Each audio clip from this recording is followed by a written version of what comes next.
We missed you last week, but Politically Conscious is back today at noon as we discuss tariffs. Are Trump's tariffs killing the economy, or will they be beneficial in the long run? Let our political experts tell you their thoughts as we also discuss Trump's decision to stick by Hegseth and the identity politics being played here in the state of Georgia. If you're tired of the propaganda, listen to us.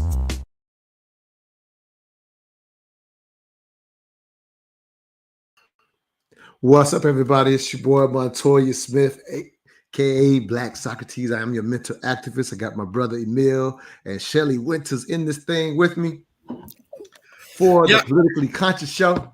Hey, Montoya, I forgot to click into studio. My bad. That's all good. I'm like, man, I'm getting lost here. It's all good. We're going to get it figured out. And we all learning at the same time. But ultimately, if you are a first-time watcher of, this is episode 21 of the Politically Conscious Show. We're going to get right into it because I got a lot of clips today. But what we do for anybody out there watching, we actually react to political clips around the web and give our take on it. My man Shelly Winters, is a conservative. Emil Bryant is a liberal, in my opinion. He don't claim it. I still always call him out for it. And I'm an independent.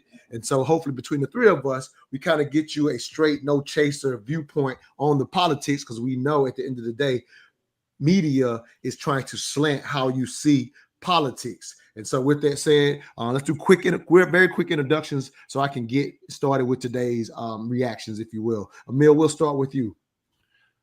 Hey, everybody. Emil Bryant. I am a political consultant, author, and also business consultant. My job when I consult with politicians, and I have helped with congressional campaigns and advised people who are running for Senate, state, local, and county positions. My job is to help them tell the truth. I have learned that bad news does not get better over time. So the sooner you get it out to the voter, the better they can make a good decision. And part of what's missing in our discourse is integrity. So I say just tell the truth, the people can handle it. There it is. Shelly of the Shelly Winters Show. You're big time here in Atlanta and around the nation now, if you will. But brother, thank you for joining our show. Any background you want to give, and we'll get started. Tune into my show every night, 7 to 9 p.m. on 95.5 WSB Radio, or if you're out of the Metro Atlanta area, WSB Radio, WSBradio.com, 7 to 9 p.m. Monday through Friday. Absolutely. I'm a regular. The best show in Atlanta. Hey, I'm a regular listener if I'm not at work. And so with that said, let's go ahead and jump into our first cut. We're going to touch this only one time because we were going to try to get to it last week, but we weren't able to get it together a show. And so let me play this cut and get y'all reactions, if you will. Accountability is back. I quote Secretary Pete Hegseth. That was our Secretary of Defense on the record just a couple of months ago. Now the debate among national security professionals is over whether the Secretary was just incompetent or whether he was drunk. That's how low this has gone. And those are serious debates happening among national security professionals today. Because my colleagues are right. This put American lives at risk. This cheapens the work that our men and women on the front lines of our armed services and our intelligence agencies do every single day. Because it says the rules that apply to you don't apply to us as your leaders. There's a simple concept that I would have thought Pete Hegseth would have learned in the National Guard, which is leadership by example. Well, let me tell you, if any guardsman at any level, including the most junior private, had done what Pete Hegseth did, he would not only be fired, would not only lose his security clearance, but he would probably be criminally prosecuted. Let's just debunk a few myths here, because now the approach these leaders are taking is to lie.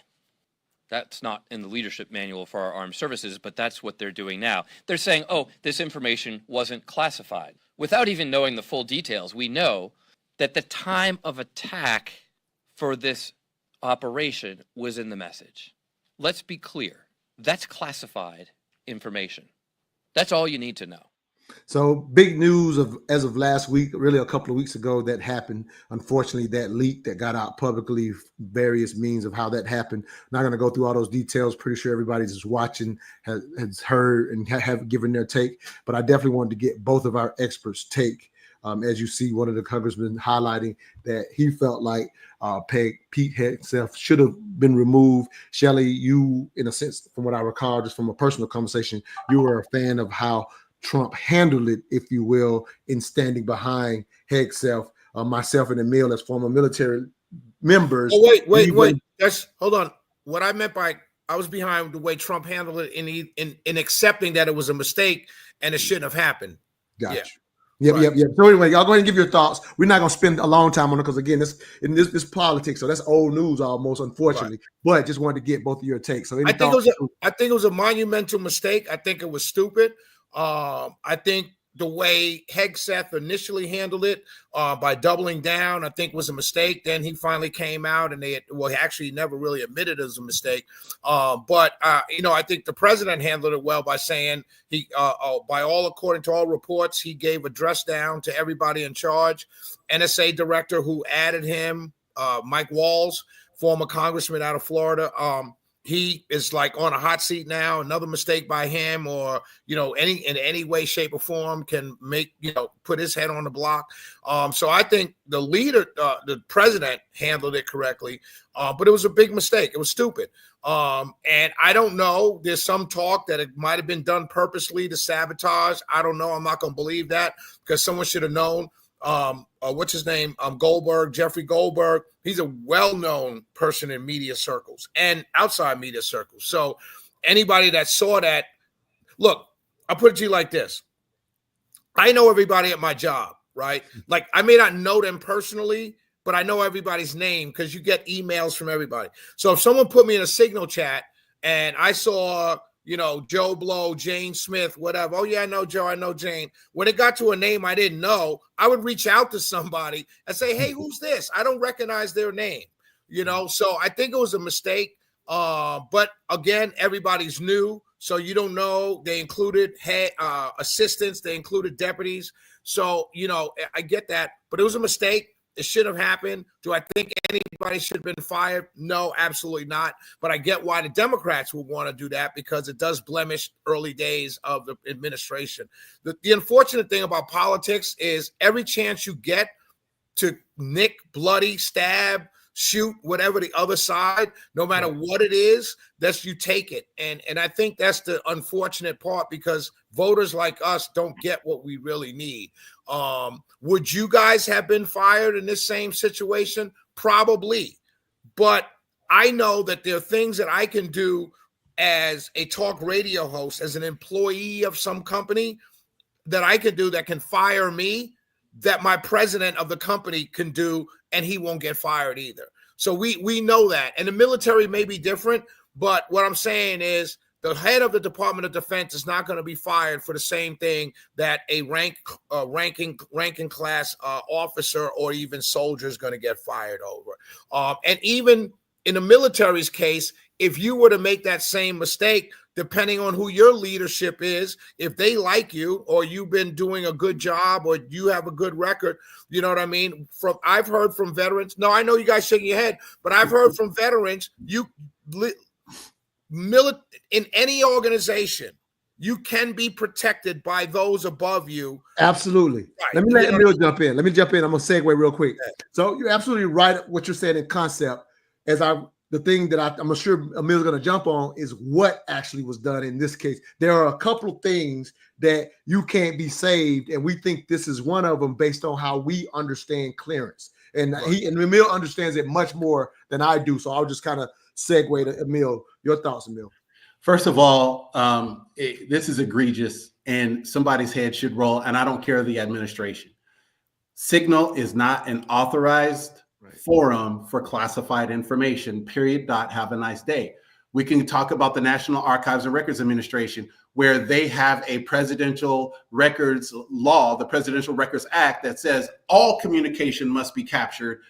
Signal does not capture that information. So they're in violation of that law up front. And by using Signal, they're articulating by their behavior that they are outside the boundaries of what is supposed to happen. In other words, they intended to circumvent that law. That's why this is bad. Second, because it was Signal, and DOD said in February, or sorry, NSA said in February, do not use Signal for DOD communications. It has been compromised in one way or another. You can go through all the different ways that it can be compromised. It was known to DOD through NSA official channels, do not use Signal. So the fact that they did it anyway, and that this is not the only conversation on Signal, all of that together sends a very clear signal that people's heads need to roll. I'm sorry, it's not about politics at this point. It's about national security. And to say that this was just a mistake or that the president handled it wrong,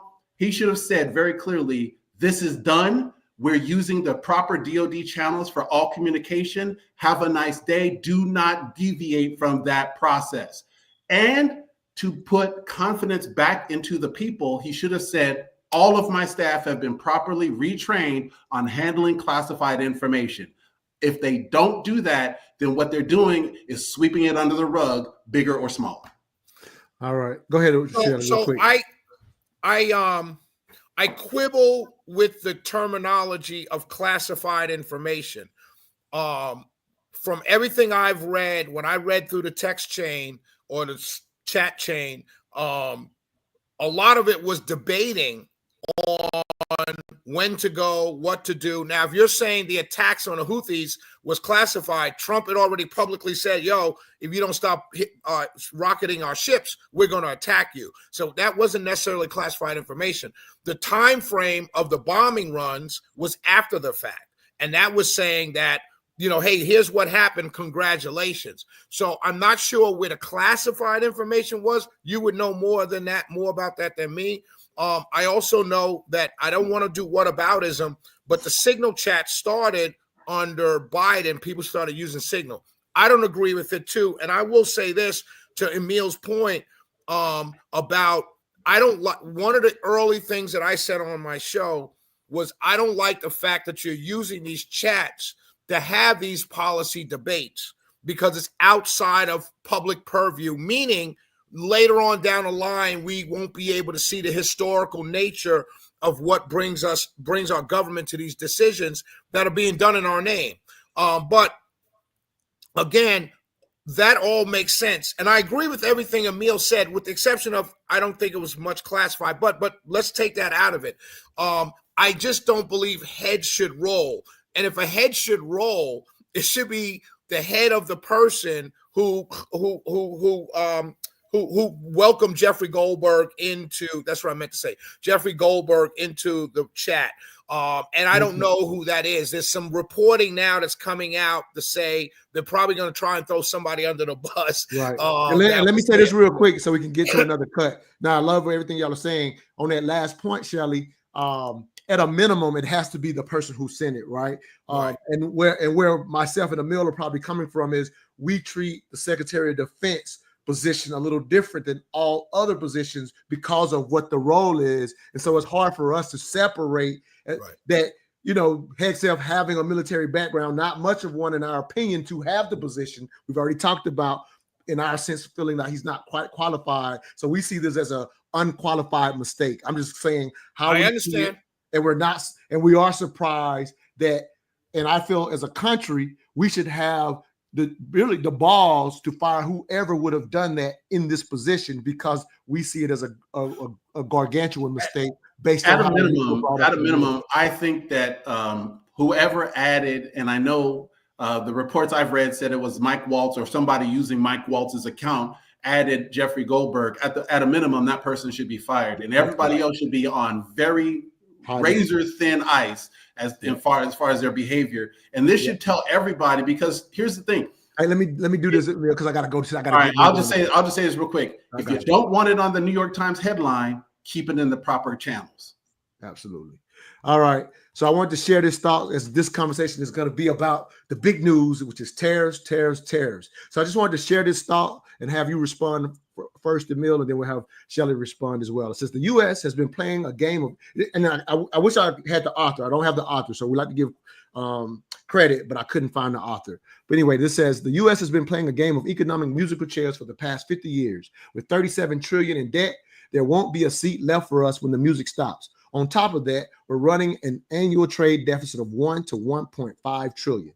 Donald Trump is the first president I've seen who's applying common sense to take a hard look at everything. Number one, the border. No more relying on cheap labor like we saw under Reagan, the Simpson-Mazzoli Act, Bush, and Clinton. Number two, employment. 3 million federal employees is simply out of control. Number three, tariffs. A 1 trillion trade deficit isn't sustainable. Number four, debt. We're paying $3 billion per day just in interest. Trump is trying to repair the damage caused by past presidents who failed to deal with these critical issues. Emil, your thought to, again, this unfortunately anonymous comment I found on the internet. It's a created fiasco, and the solution is a bigger fiasco. So from my opinion, if you look at the way tariffs have been used in the past, you can go back to Smoot-Hawley, you can go back to other times in our country's past. They typically exacerbate bad situations. They don't make them better. The American economy has been under attack since NAFTA. Some people hate it, some people loved it. I looked at the data, and you can look at the data too, and I'll try to give a website before the show is over. But if you look at the data from NAFTA, we were shifting the economy then in the mid-90s to a less infrastructure, less manufacturing heavy economy. The problem, in my opinion, is that we did not retrain the American worker to keep pace with the changes that were happening. In other words, we let companies outsource offshore job after job in the manufacturing sector, and we left the American worker high and dry. The American worker, therefore, doesn't have a way to go. They're not properly retrained. They're not getting the education they need. They're not being set up for success. So tariffs are like Kleenex for a flu. If you want to solve the problem, you're going to have to go back to the root cause and look at the manufacturing sector and why is it broken, which was broken by design, not just because of NAFTA, but because companies since NAFTA have been consistently offshoring jobs. That consistently offshoring job was resulted in incredible profits. Take a look over the last 40 years, the American workers' productivity has risen faster than almost any other worker in the major economic countries. Yet their wages have not kept pace. If you look at the wealth transfer that happened during that time, all of that productivity generated money that went to the top 1 or 10%. So you're looking at a major problem that's been over the last 30 plus years, I would say actually since the Reagan administration, but definitely since NAFTA, and you don't have a solution in hand other than tariffs. Tariffs is a very blunt weapon for a very specific problem. This is a systemic problem that's going to require much more than just tariffs. It's going to require much more than firing a bunch of federal workers. It's going to take a holistic approach to do a lot more than try to bring manufacturing back to America. In my opinion, you're going to have to retrain the American worker to ensure they're ready. Let me let Shelly get in here. One quick question before I let Shelly go. What if that is part of the long-term methodology? Like what we're seeing, like you're saying, tariff is a thing. It's a blunt thing. We got to retrain the workers. Obviously, I do agree with you. We've talked about it on my Mental Dialogue show. We're behind on getting our American citizens, if you will, up to speed on even stuff that's coming with technology. So I definitely agree with you there. But it's possible that some of this is part of the strategy. Shelly, your thoughts on that? What I just read, somebody saying, hey, this is the first president to even try to deal with this in years, is pretty much the summary of what I heard in that cut I took off the internet. So Emil is absolutely right. And, you know, for the record, I'm going to be talking about this tonight on my show. But during the whole tariff talk, one of the things, well, actually last week when the tariffs were announced on Tuesday, I believe, of last week, and then the fall of the stock market, everything. One of the things that I've said publicly is anybody that's telling you that what the tariffs are going to do or negative impact of the tariffs, or anybody that's telling you the positive impacts of the tariffs down the road, neither one of them know anything. Right. And you really, this is a wait and see. To Emil's point, this problem, so here's the point.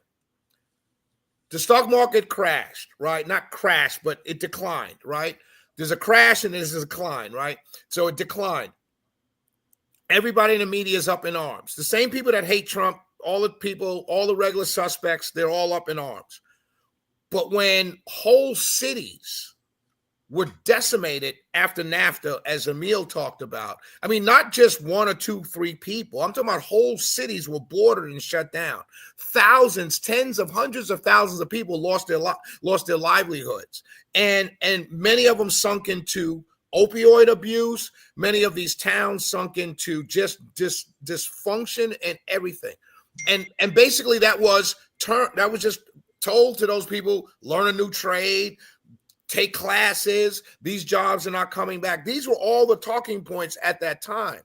And so now he comes along and does this. So I've got to Emil's point, I'm going to say, I'm going to wait and see and hope for the best. I hope that what he's doing is going to work out, because I know the other side did not work out for Americans, right? But I will say this one thing, to the point that I made that I'm going to talk about tonight, is the one thing you could say about Trump, this is a core belief for him, because he has said this to Larry King 25 years ago, Oprah Winfrey, everybody. This is a core belief that, that he believes in. And he believed this when NAFTA and those things were signed. He was talking about back then, we're going to lose manufacturing in this country when you sign this bill. So this is a core belief. And to be honest with you, take my vote and my support out of it, if you can, realistically, if I can. But if you can, remove that out of your brain for a second. I believe a guy more who has always believed what he is saying for 30 years than I will take the words of people who are going back and forth on what they believe. Thomas Sowell is against the tariffs. Thomas Sowell has always believed tariffs are bad. But Thomas Sowell's point is all tariffs are bad, not just our tariffs. Even China's tariffs on us, are bad, because he's a free trader. Take away the tariffs, allow everybody just to trade. Milton Friedman school of thought, just allow us all to trade. Allow me and Montoya to trade products and services without putting an artificial tax on it to deflate my value or inflate his value. That's what free traders believe. Let me show how. No, I love it. It's just a beautiful segue. Watch this. What do you make of the present President of the United States and his tariffs? It's painful to see what a ruinous decision from back in the 1920s being repeated. Now, insofar as he's using these tariffs to get very strategic things settled, and that he is satisfied with that. But if you set off a worldwide trade war, that has a devastating history. Everybody loses because everybody follows suit, and all that happens is that you get a great reduction in international trade. The other, it's disturbing in another sense. Franklin D. Roosevelt, when he was president in the 1930s, said that you have to try things, and if they don't work, then you admit it, you abandon that, and you go on to something else, and you try that until you come across something that does work. Now that's not a bad approach if you are operating within a known system of rules.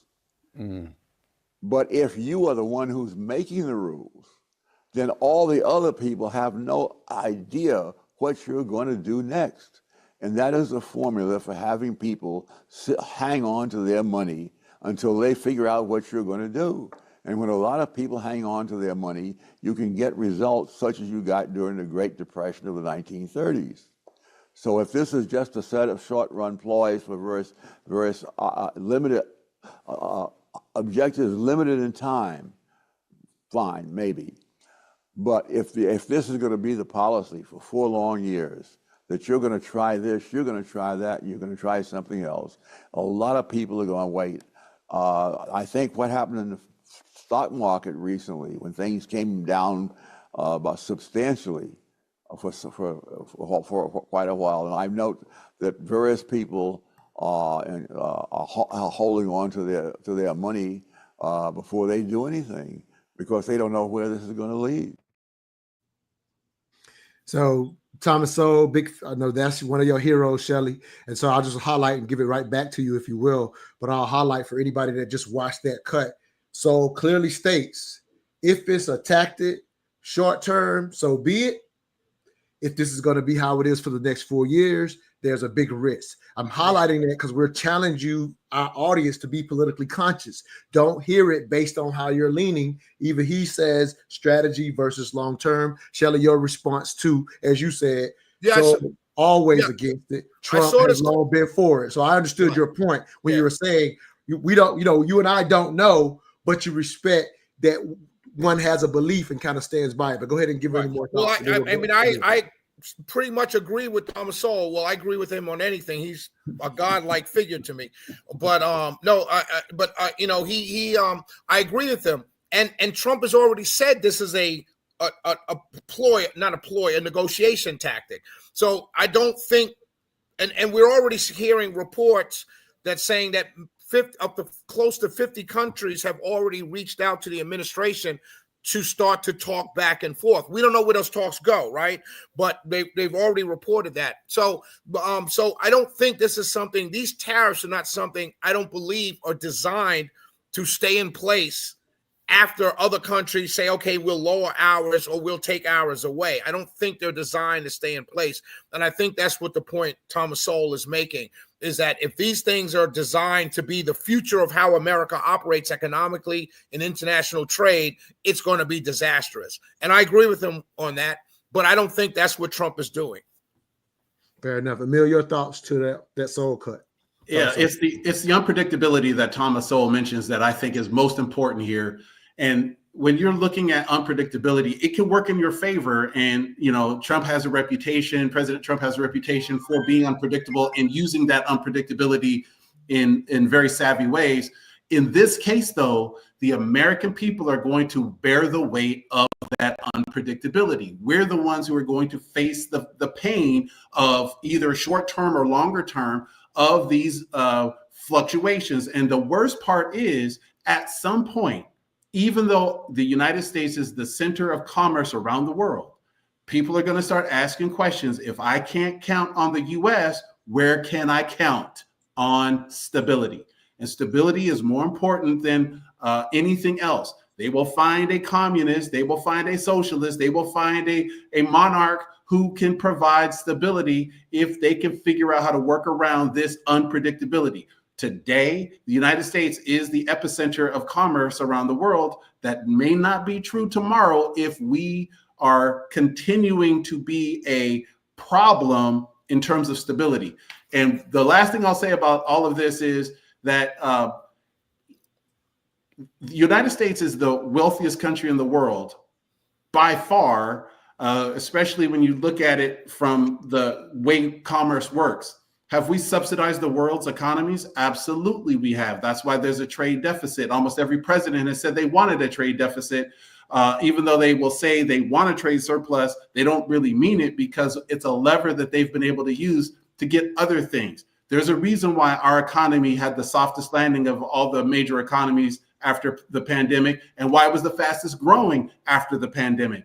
It ain't because we were unpredictable. It was because people knew exactly what they were getting when they invested in us. So the richest country in the world decides that it wants to make more money, and the result is unpredictability and instability in the short term. And a lot of us, the average American, are going to feel some pain in our pocketbook because of it. Fair enough. We got a comment that says this is an economic game of chicken, seeing who will blink first. Just wanted to react to those in the comments. Y'all keep them going. I'll try to pick some out as the show continues. All right, let me play another cut in reference to these tariffs. Again, that's the talk of the day, so we're going to spend a little more time on that subject versus jumping around as much as we normally do. So let me play this cut right here. Let's talk about the history of tariffs. We have a long record to prove whether they work or they don't work. What does it show you? Yeah, and we don't have to go back to McKinley. We only have to really go back to Trump 1.0 because he put in a bunch of tariffs. He put in steel tariffs. And by the way, putting in steel and aluminum tariffs, which he's also done this time, is really actually particularly dumb because you're raising the prices for companies in this country that use steel and aluminum to make their products, like car companies. In fact, I think the CEO of Ford used the word dumb when he put in his last round of steel and aluminum tariffs. But let's go back to the ones that he put in last time around. So we gained a grand total of 1,000 steel jobs. But for the reason I said, all the increased cost to all the steel users, we actually lost 75,000 jobs out in the manufacturing industry because their steel prices had gone up. So net loss of 74,000 jobs from that set of tariffs. And Steve, sorry to interrupt. Sure. This is the whole crux of the argument for the president, which is we're putting these tariffs on because it's going to help the American economy. It's going to drive business to the United States and create jobs. But what you're saying is just the opposite happened a few years ago. Yeah, and as I said, because when you put them on raw materials like steel and aluminum, it's particularly stupid because that's what our companies use to make their products. And so their costs go up, their sales go down, and they cut their workforce. Let's look at one other specific example from the past, laundry machines. They put a tariff on laundry machines. It raised the price of laundry machines by $200. They created 1,800 jobs at a cost per job of $817,000 per job created because there was some additional domestic production. But when the tariffs ended during the Biden administration, the price of the machines went down $75. So here's an example of exactly how it works. You put on tariffs, prices go up for everything, domestic, imported, washing machines and dryers. You take them off, they go down. And for all that, you've paid $800,000 a job. How quickly are American consumers going to feel this? I think probably very quickly, and then in the next few months. The tariffs go into effect over the next few days, instantaneously, almost instantaneously. There are some goods that are already here that won't be tariffed, but I think, frankly, you're going to see companies start to raise prices right away because it's going to be, as we talked earlier, it's going to be hard for them to recoup all the costs of the tariff. And they're going to do their best to do it by raising prices very quickly. Emil, I'll let you start there. That cut comes from Morning Joe. We talked about, again, if you're tired of the propaganda, listen to us. So to give some context, if you're not familiar with Morning Joe, very liberal perspective. So understand that that's what you just saw. And we're here to kind of weed through the propaganda. And so when I watched this, thanks to some things I learned from you, Emil, the thing I remember when you kind of gave us education on tariffs, like episode 3 or 4, it was pretty early in our run here. You were highlighting the reality is tariffs can apply very differently per industry. It could be an advantage in a certain industry and a disadvantage in a certain industry. And you hear them highlighting, adding into raw materials, they felt like it was very negative. But I'm just trying to give some more context so that, and again, anybody that's watching, for us, it's not telling you to go one way or the other. It's just trying to get to the crust of this issue. So it still reminds me, even though clearly they're saying the tariffs are going to be bad and we're going to feel it quickly, I'm just highlighting that per industry, it can be very different. Go ahead, brother. Yeah. So real quick to unpack just a little bit of propaganda in that clip, because it's Morning Joe on MSNBC. So we're always going to have to, take it with a grain or a cube of salt. The Economist talked about laundry machines specifically, and he said the price went up $200 and there was 1,800 jobs created when the price went up for a cost of $870,000 per job. But then when the Biden administration reduced those tariffs and the price came down $75, we didn't get the rest of the story, which is how many jobs were won or lost based on that change in tariffs. If they went up and jobs were created, then the prices came down. Were there more jobs created or fewer jobs created? That was a deliberate omission, probably because it wasn't favorable to what point he was trying to make. So I just want to make sure our listeners are very clear and our viewers are very clear that there was a nice little bit of propaganda packed into that segment where he was trying to explain these things. The other thing that I'll say in terms of propaganda is historically, blanket tariffs don't work, but targeted tariffs do. And so what you saw recently is this blanket tariff, right, from President Trump. Everybody's getting this. The formula he used was weird. He took the trade deficit and applied some magic numbers and came up with percentages. But here's the real thing. If we're going to see tariffs used and they're not going to be targeted and he's using them as a negotiating tactic, then what does he want? Because the other things have to all be systemically in line. If you want manufacturing in America, you're going to have to retrain the American worker. If you want kids to have multiple options, you're going to have to fund education. If you want things to change in America in terms of mining and producing more raw materials at home, then you're going to have to incentivize those manufacturers or those mining companies or those people who are producing raw materials. In other words, you can't just say, I'm going to do this one thing and then have a picture of that one thing as the only picture people can see. If you're going to hit it holistically, describe it, tell the people, you know how I feel about this, tell the truth, people can handle it. And even if it's complex, walk us through your logic so we understand. Because perhaps the American people's pocketbooks can withstand the shock if they know the outcome will be something more holistically supportive of our economy and our people. And no, it makes sense. Let me jump over to Shelley. One thing I'll say to what you said, and we had our friend Leo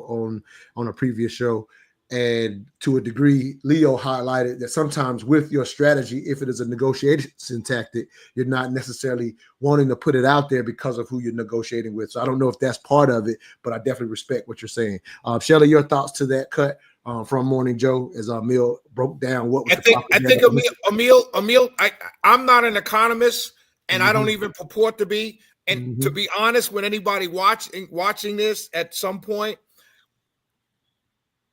content on the economy, I stay away from because it was the worst. I dropped that class in college because after the first two classes, my mind I don't have a numerical mind and I don't get it. I know supply and demand. That's it. I know those two terms. So what Emil said from my political standpoint, all makes sense. So there's no reason for me to really step on it. Everything he said makes sense, even in my political ideology. I will say this. We have to start someplace.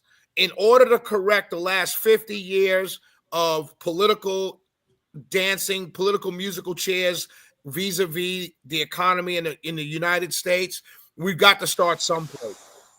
Is this the place to start? I don't know. I know we got $30 trillion in debt. You know what I mean? And right. I know we've got to do something. But I largely agree with Emil. That's. No, absolutely. And this is something you said. Oh, go ahead, Emil. Go ahead. I'm just going to say, the issue was with Congress more than anything. Congress had a chance to put a lot of this job retraining money to use. They had a chance to help the American worker 30 years ago. And since, they've always had a chance to do right by the American worker. And so when these companies are offshoring, and I have major beef with the companies offshoring jobs because they're not being patriotic to me. They're chasing profits, and there are ways to keep those jobs in America and still maintain profitability.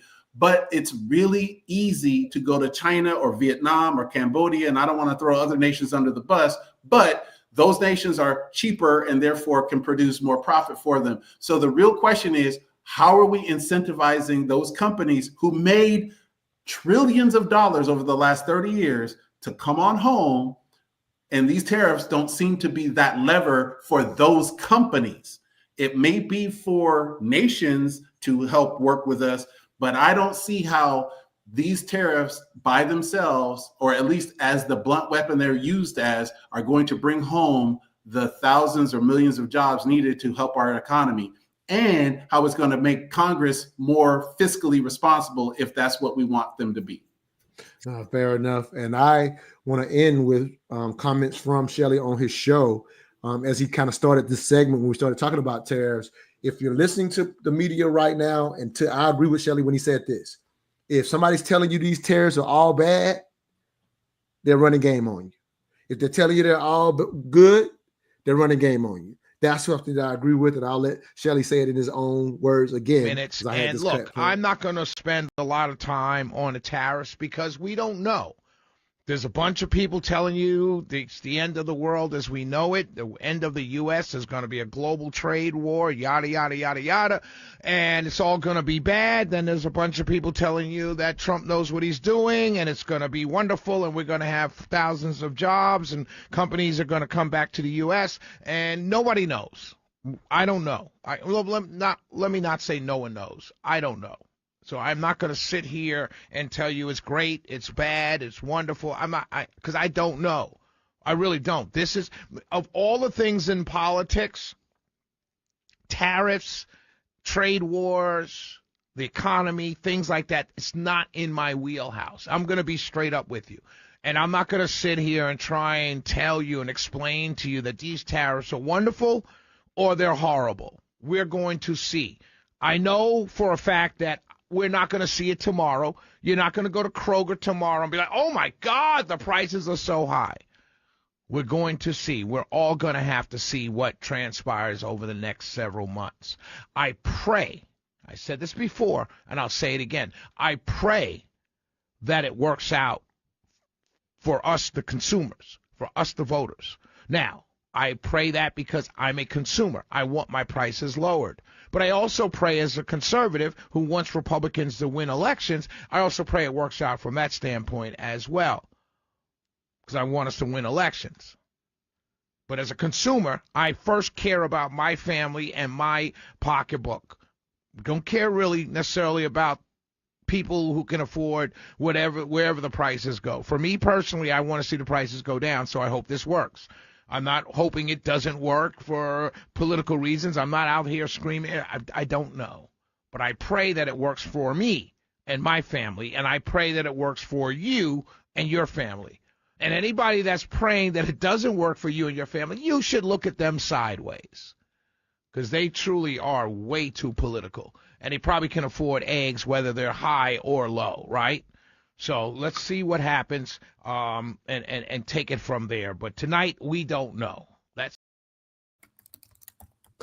So, Emil, I'll let you respond. I know it's about your first time seeing that cut. And I just look at it from the perspective of, at the end of the day, I feel like what Shelley said at the very end highlights something that gets missed in politics. At the end of the day, we should all be pulling for the president to be successful.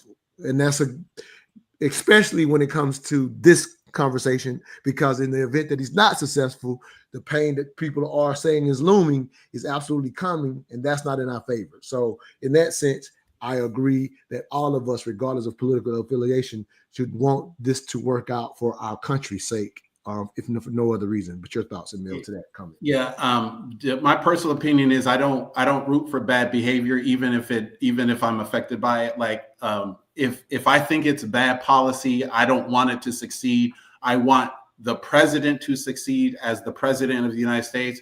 But any individual decision, I reserve judgment. And in this case, I'm reserving judgment because Shelley said it right. We'll just have to wait and see. Perhaps it's a great gambit, perhaps it's not. But personally, my biggest concern is that you're just seeing so much instability happen all at once that it seems like a created crisis. You have domestic crises happening with different policies. You have international crisis happening with tariffs and other things all at once. And it's the nature of the game that someone wants to create instability so they can make change. As a leader of organizations, I've done that before. It is very, very hard to sustain that level of brilliance long enough to institute the changes that you're wanting to make and have them result in the changes that you intended, but it can be done. I don't know if it can work at the presidential level. So if his end game is to have America more prosperous, good luck. But each individual decision, I'm just seeing a lot more.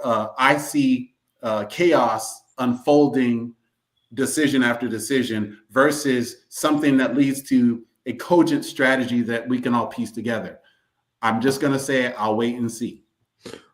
I think that's the message that we have to deliver to our watchers, right? If we're going to say get away from the propaganda, I think that's what seems to be current. We don't know enough to know at this point.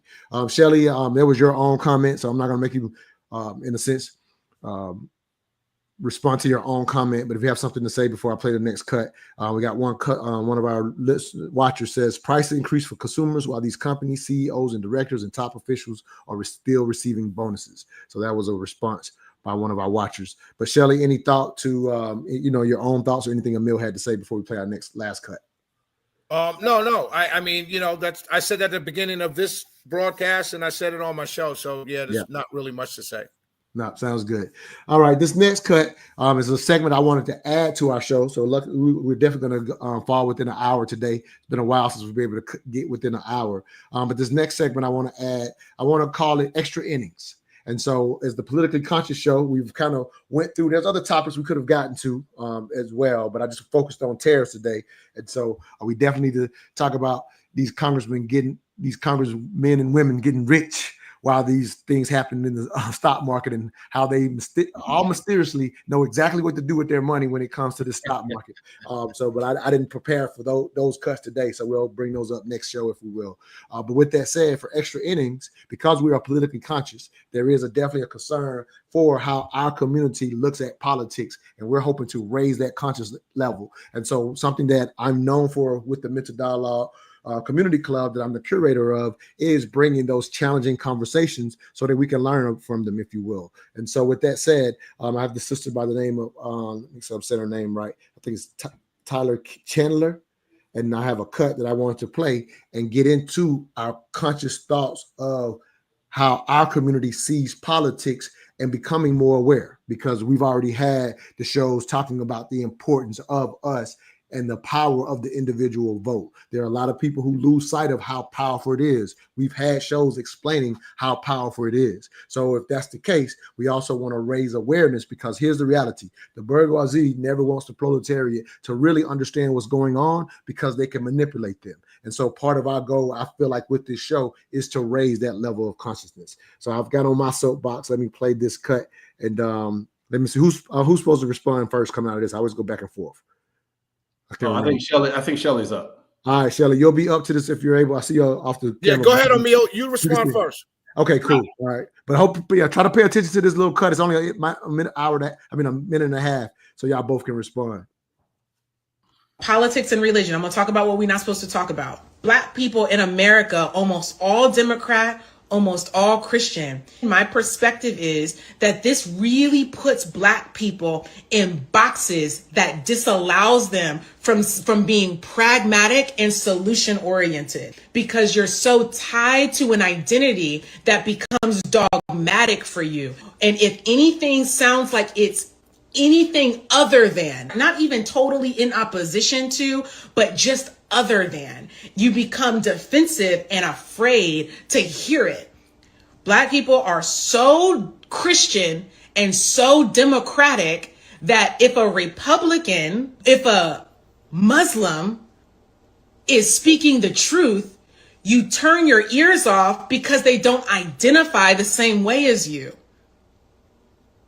As if Christians or any political party, Democrats, have some monopoly on truth. And Black people miss out on a lot of good information because they don't identify the same as you. So let me just use me as an example. Black people who literally are like, you remind me too much of somebody who might end up on Fox News.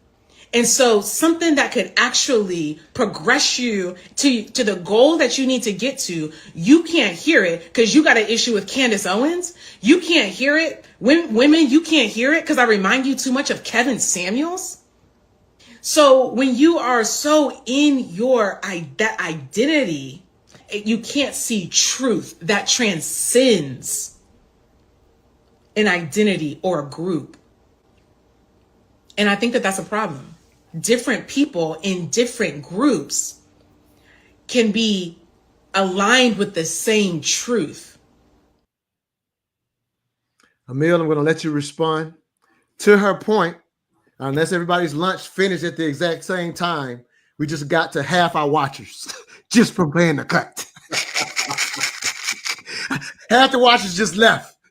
The cognitive dissonance kicked in highly. They had to chuck them up. And I'm not, for anybody watching, I don't challenge us because I agree or disagree. It's for us to raise our consciousness to in order to have these conversations. But go ahead, Emil, your thoughts to what the sister Tyler Chandler had to say about our community when it comes to politics from her perspective. So there's a couple of historical things that those comments don't address. So I'd always like to sort of hit the history first. The history is that in the modern era at the federal level, the Republican Party has been kind of antagonistic toward Black people. You can see it in voting rights laws and some other things. That's how the perception is that that's going to shut off an immediate conversation, because it's like, yo, are you really doing that? If you really are doing that, like you're celebrating in Pennsylvania the fact that voting rights laws changed enough that you say we're going to win the next election, and you celebrate that, that's not kosher to us. And so we're going to push back reflexively on the thought that our voting rights might be impinged. That being said, she's 100% right. We're going to have to open the aperture to conversations that are uncomfortable, because voting for Democratic policies and candidates for the past 50 years has not advanced us as much as other people voting in their interest has advanced them. You will never hear me say we haven't advanced. We have. Things have changed over the past 50 years. The question is the delta, the difference between where were we in the difference between the rest of America and Black people in 1975 and in 2025. Has that delta increased or decreased? And the problem I feel is that because we have limited our aperture to fewer, not more conversations, especially at the local and state level, we may have missed opportunities to grow ourselves faster than we did being in lockstep for the last 50 years. That looks like it may be changing. I don't know if it does or not. We'll have to see the trend over the next few federal elections. But from a local and state policy perspective, absolutely, we need to make sure that we're ingesting as much information as possible and voting for our interest in our neighborhood, for our kids, our communities, our schools, and most importantly, our way of life, which is not limited to one specific party or perspective. Sounds good. Shelley, your thoughts? Again, just wanted to kind of extend that, and I want to leave with a comment, leave the show with a comment that Shelley made in reference to something that happened specifically here in Georgia, and I feel like that cut segues us into that broader discussion. Any thoughts, real quick, before I play? I mean, I would say everybody's like that. You know, I used to talk. You know, I've known Montoya for many years, Emil, and I remember years ago I was at Urban Grind Coffee House where Montoya does his events, and after I spoke, Montoya gave me the suggestion: you tend to use a bazooka instead of a surgical knife in your kind of commentary, and that's kind of what she's doing. I believe every human is the same way. If I already believe something, it takes a lot for me mentally to listen to somebody else. This show notwithstanding, I try and do it on my show more and more and bring myself to see the world from other people's perspectives to give my opinion. And it doesn't mean you don't have an opinion that's, in my case, right-leaning and Republican and conservative, but it means that you are able to understand where the other person is coming from. Can men have babies? No. So I'm not willing to go down that road and debate somebody, you know, and listen to somebody tell me that men can have babies. But I am willing to go down a road to talk about the issues that face the trans community, right? Two different things. She's right, but the only thing I would add to that is we're not the only group of people, meaning African Americans are not the only group of people who are like that. All humans are like absolutely. that. Right. Absolutely. And that's the only thing. But I know she was speaking to a particular group. To us, yeah. Right. But so that's why I bring up what Montoya told me years ago. Sometimes, you know, when you talk like that, it can appear that you're saying only us are like that, or only them are like that. But really everyone's like that. And the trick, again, you know, shameless plug. One of the things I'm starting my show with tonight, and I wish everybody would tune in, I'm playing that clip of Barack Obama talking on the stage about Imagine If, right? But one of the things I'm going to be talking about is that, the question that he asked at the end, what are your morals and principles? Yeah. Right. That is for everybody. Because I would say to the people clapping in that audience, what it meant to be a Democrat is being called fascism now. You know what I mean? What it's meant, it was immigration reform was completely a Democratic platform. It was in their platform 20 years ago. Obama's talked about immigration reform. What they're doing now, protesting it as a fascism, this was always been so. So my point is, to her point, is we all have to take a step back. Part of what you're doing here, part of what we're doing here, we all have to step back and say to ourselves, what is my guiding principle? What is my guiding ideology? For me, it's less intrusive government, lower regulations, lower taxes, and school choice. Those are the things that I don't budge on. And free speech, sorry. Those are the things that I don't budge on. I'm an absolutist when it comes to those things. And as a conservative, I see conservatives now allowing bigger government, now allowing school choice. Well, we don't know. Free speech. Oh, you can speak freely, but this Muslim student can't speak freely on a campus, so we're going to kick her out the country. So, I think that we all have to understand our guiding principles. And to her point, if my team says that it doesn't make it necessarily right, and if your team says it doesn't make it necessarily wrong. My show is 7 to 9 p.m. Eastern. Yeah, let's get you some more listeners, brother. All right, let me just share this from Shelley, a thought that he had in reference to something that happened here in Georgia. African-American Democrat voters in Georgia, please note that the Georgia Democratic Caucus walked out of the chamber while chanting "Take a walk" on an issue that impacts 5 people and is to the benefit people while they are incarcerated to have a sex change paid by your tax dollars. They didn't propose a bill that would stop men from being jailed for child support. They didn't propose a bill to raise reading scores. They didn't propose a bill to make going to jail over traffic violations a no-no. No, the Dems in Georgia walked out for 5 people on an issue that is not important to 95% of their constituents. Republicans need to hammer this home in 2026. And that is a comment in reference to something that happened here in Georgia. Emil, again, not hate to, in a sense, go local on you, if you will. But I am curious, when you hear that comment, I'm pretty sure you can grab a lot of the context. I am curious to hear your thoughts hearing this probably for the first time. Not the hill to die on. Sorry. Not the hill to die on. What Shelley talked about, those are important hills. They affect large groups of constituents. What you're doing with that is you're trying to make a point. And I understand the principle. And the principle is whoever the least of us is oppressed, all of us are oppressed. I understand that principle. But politics and optics being what they are, not the hill to die on, in my opinion.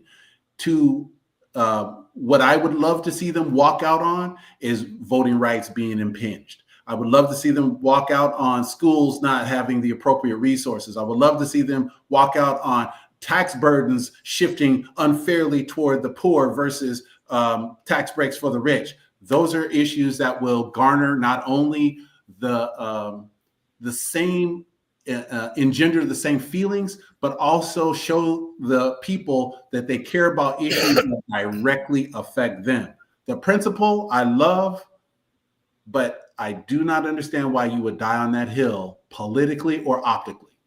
And I would offer, Shelley, I'll let you get your thoughts on it because it's obviously your comment.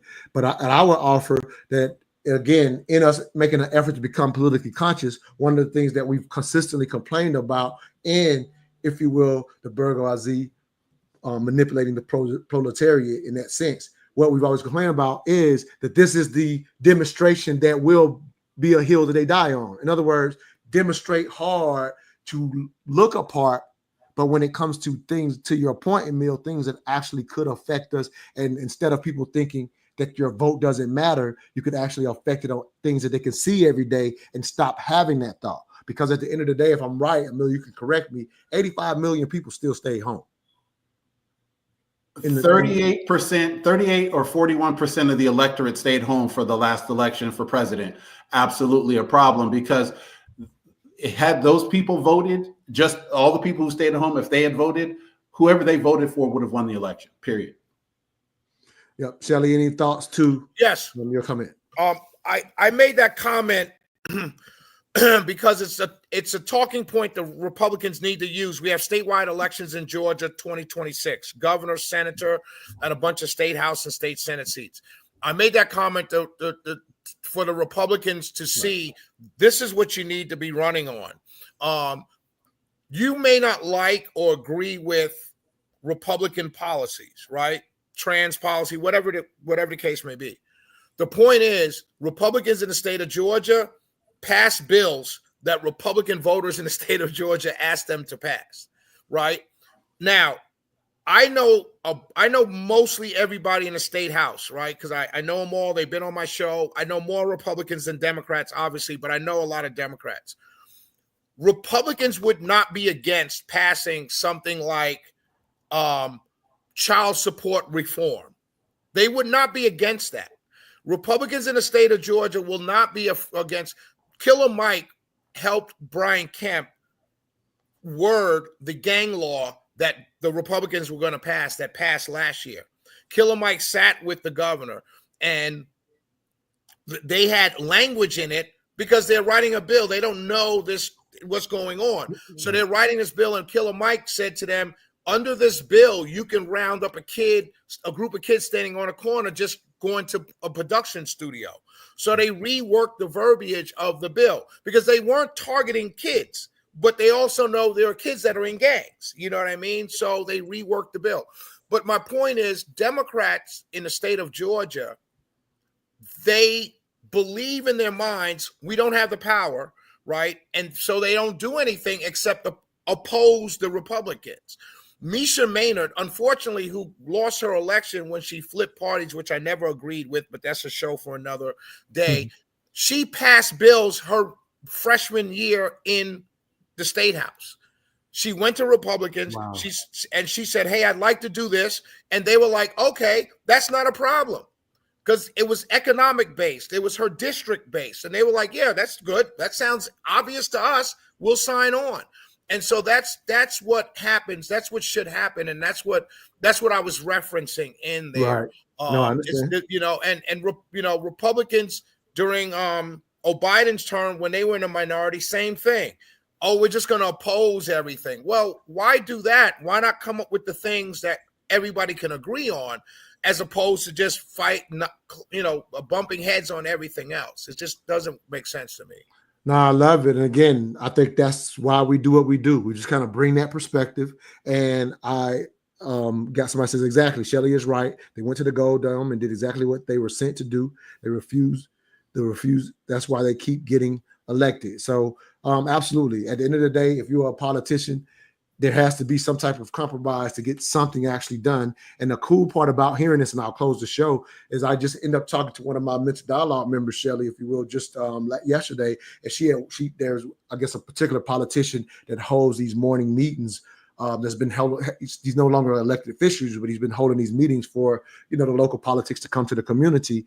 And she said she walked away feeling like the Democrats that came to that particular dinner, she walked away feeling like they said, we are not in power. There's nothing we can do. She walked away with that actual feeling. So for you to say those words today is, leery. Considering. Well, think about it. Think about it like this. You're elected in a position, right? If you're in a minority, particularly in a state like Georgia, where it doesn't go back and forth, you're consistently in the minority position. Now you're closing the gap, but you're consistently a minority, meaning minority political party. Right. So think of it like this. What's the best way to keep your job? Oh, I can't get anything done because we're in a minority. Vote for more of us and we'll be in a majority and we'll get things done. That becomes the safest way to keep your job, rather than say, I worked with them, the opposition that I call racist and white supremacists, to get this done.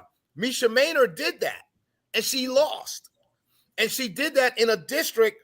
She helped craft the school choice, the Promise Scholarship Act. Okay. 10,000 kids have 10,000 parents have already signed up. Not went to the website, not inquired, signed up. 10,000, right? And that's mostly urban and rural poor kids, because it's designed for that group. It's not anybody can sign up. So I'll leave that. That was her in her freshman year. Wow. She got passed a bill that talked about technology in Vine City and in that Midtown area, because Georgia Tech is there. So they made it a technology hub, meaning that, they have a special sales tax for technology. That helps Vine City. That helps the poor people in the community. She got voted out. Wow. You know what I mean? And that's what we got to pay attention to. Let's close with that. Again, we're going to close with what we just heard. So what we're hearing, we're saying we don't like when politicians, in a sense, don't fight for us, right? And even in our community specifically, we're always highlighting that the Democrats or whatever are only doing things for show, but not actually getting things done. But what I just heard from Shelley, we got to become aware so that when somebody actually gets something done, they're not voted out, versus, like Shelley just broke down, why so many play it safe. There's nothing I can do. Like we got to, that's the conscious level that to a degree, the elite don't want us to have, because then they would be required to do as this sister did, do something to get voted in. So and that's the elite on both sides. Yeah. I'm saying elite, period. It's the art of compromise. Politics is the art of compromise. Right. And if you're always sitting on a purity fence saying, if you do this, you're bad. If you do this, you're good. No, the job is to support the people, however that gets done. And then you got to go back and tell your people what you did on their behalf, that they can see potholes being filled, schools being taken care of, kids getting educated, scores going up. Something has to be tangible for people to vote for you. And what that sister did was exactly right, but perhaps her messaging was off. She could talk to me. I'll probably help her with her messaging. Hey, sounds good. Great show, y'all. See y'all next week. Thank you, Shelley. Thank you. Tell them how to listen to your show one more time before you go. Oh, it's on Monday through Friday, 7 p.m. to 9 p.m. If you're not in the Metro Atlanta, you can listen to WSBRadio.com, WilliamSamboyRadio.com, or 95.5 FM, 7 p.m. to 9 p.m. All right. Thank you, brother. As a matter of fact, tonight I have, there's a group called, it's a term, Israeli, Jewish term called Sharaka. Mm-hmm. And I have 2 Muslims coming on my show who are pro-Israel and how they've been raised and everything like that they basically been raised to hate Israel from babies.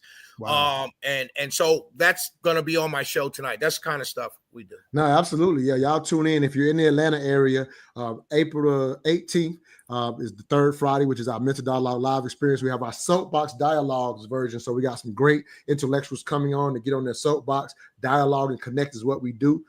We have hard conversations on race, sex, and culture, and connect people to do business with each other. And so definitely go to mentaldialogue.com for that. Emil, anything you want to put out publicly before we close the show? Appreciate y'all. Everybody knows that my thing about politically conscious is unpack the propaganda, do your due diligence, find original sources, figure out where the information is coming from, and most importantly, look for what they don't show you, because that's probably the most important detail that you need to know. Great. If you watch the show today, make sure you subscribe as you see below. Subscribe to our channel. Share this with others who are ready to become conscious in how they politically view the consciousness. Thank y'all, fellas. We out.